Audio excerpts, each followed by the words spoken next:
Salut, bienvenue dans cette vidéo que je vais consacrer à une méthode facile pour réussir la dissertation au bac de français. Alors, qu'est-ce que la dissertation?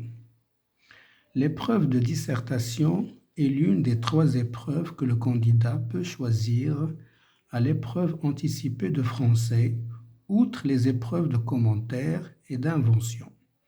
Après la question sur corpus, elle porte sur les connaissances littéraires du candidat et sur le corpus de textes donnés à l'épreuve. Alors, la dissertation consiste à rédiger une réflexion personnelle, structurée et argumentée sur un problème d'ordre littéraire. À partir de l'analyse d'un sujet donné, vous devez proposer une réflexion ordonnée de ces enjeux fondée sur des références littéraires précises, prises dans vos connaissances littéraires, dans vos lectures personnelles et dans le corpus de texte. Donc la dissertation doit aussi s'appuyer sur le corpus de texte donné lors de l'épreuve et qui offre bien souvent des exemples variés permettant d'aborder le sujet selon des angles différents. Cette utilisation des textes du corpus est obligatoire. Chaque texte doit être utilisé au moins une fois comme exemple au fil de la dissertation. Après avoir analysé des termes du sujet, vous devez faire la liste des textes qui peuvent vous servir. Faire cette liste sous forme de colonnes vous permet de commencer à organiser votre réflexion. Pensez aux livres que vous avez lus et aux textes que vous avez étudiés en classe dans vos cours de lettres. Alors, le sujet se présente sous la forme d'une question, d'une affirmation, d'une citation d'auteur. Il faut donc réfléchir au questionnement sous-tendu par le sujet pour proposer un avis nuancé et nourri de références. À travers une démarche rigoureuse et organisée envisageant divers angles d'attaque du problème, vous devez faire un va-et-vient incessant entre le problème posé et la littérature, en ayant toujours à l'esprit les questions clés qui pourront vous permettre d'approfondir votre réflexion, c'est-à-dire quoi, comment, pourquoi. Le sujet envisage le plus souvent des questions liées au domaine de la littérature, ses rôles, ses plaisirs, ses intérêts, de la lecture, de l'écriture, de la relation entre l'auteur et le lecteur, des divers objets d'étude.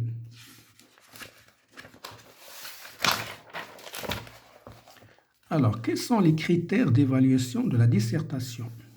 L'évaluation porte sur 16 points en série générale et sur 14 points en série technologique. Elle se fonde sur les critères suivants. Alors, développer une réflexion littéraire personnelle organisée. Argumenter de façon structurée et progressive. Exploiter des exemples variés et maîtrisés, empruntés notamment à la culture personnelle. Nuancer le propos en s'appuyant sur une analyse précise du sujet donné et de ses enjeux explicites comme implicites. Éviter le collage de références non analysées. S'exprimer dans une langue écrite correcte.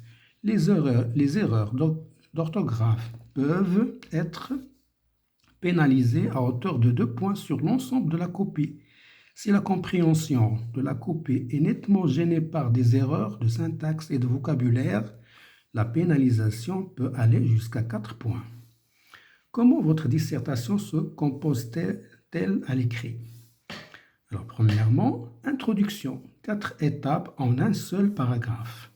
Présentez le thème ou le genre abordé par une entrée en matière générale fondée sur une réflexion historique ou littéraire de façon à contextualiser le sujet et à l'amener de façon logique et progressive. Citez intégralement le sujet que vous venez ainsi d'amener Posez la question de problématique qui va permettre de cerner les enjeux du sujet et de formuler le fil rouge guidant toute la dissertation.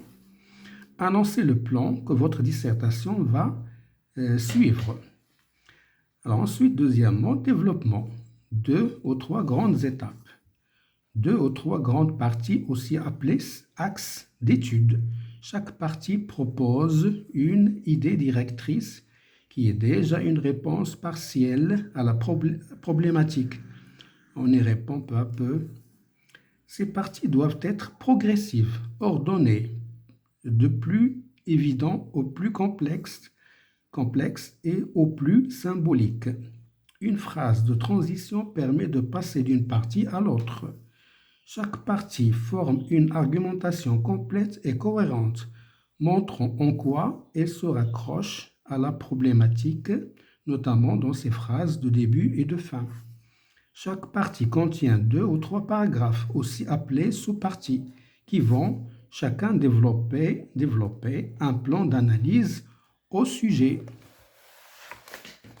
Ensuite, chaque sous-partie appuie la réflexion sur des références littéraires analysées et mises en relation avec ce que l'on veut démontrer. Les titres des parties et des sous-parties ne doivent pas figurer dans la rédaction finale de votre devoir. Alors, dernière étape, la conclusion. 2 étapes en un seul paragraphe. Alors, faites le bilan de ce que chaque grande partie a démontré de façon à répondre clairement à la question de problématique posée en introduction. Proposez une ouverture destinée à replacer le sujet traité dans un contexte plus large, par exemple un objet d'étude, la littérature, la création littéraire, la condition humaine, bref, tout ce qui montre que vous êtes capable de mettre en relation le problème posé avec d'autres questions tout aussi fondamentales. Alors, comment établir la problématique d'une dissertation? Votre dissertation a pour point de départ un sujet dont vous devez tirer une problématique. Même si le sujet prend déjà la forme d'une question, vous devez formuler les interrogations explicites et implicites sous-tendues par ce sujet. Cette problématique est fondamentale car c'est elle qui vous permet de construire votre étude du sujet de façon liée et cohérente à travers un projet précis. Elle doit permettre de déterminer l'enjeu fondamental du sujet posé. Chacune des parties de votre dissertation doit apporter un élément de réponse à cette problématique. On parvient à formuler une problématique seulement après avoir analysé le sujet. Pour cela, il faut recopier le sujet au brouillon de façon assez espacée pour pouvoir écrire tout autour de ce sujet en l'annotant. Vous allez d'abord souligner les mots-clés du sujet, puis vous interroger leur sens explicite et leur sous-entendu. Peu à peu, vous allez constater que d'autres questions surgissent et ne sont pas directement posées, mais elles découlent du sujet posé. Alors, cette phase de questionnement du sujet est fondamentale car elle vous permet de circonscrire le champ d'étude, donc d'éviter le hors-sujet et de trouver les points fondamentaux à aborder. Voici un exemple. Le théâtre est-il l'art du mensonge? Alors, vous devez vous interroger sur le mot théâtre. Cela circonscrit un genre littéraire auquel vous devez emprunter vos exemples. L'expression art du mensonge, quels sont les liens entre théâtre et mensonge? Pourquoi parle-t-on ici de mensonge?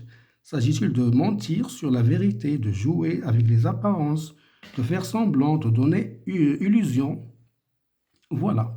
Alors, j'espère que j'ai contribué un peu à votre compréhension à ce que ça veut dire la dissertation.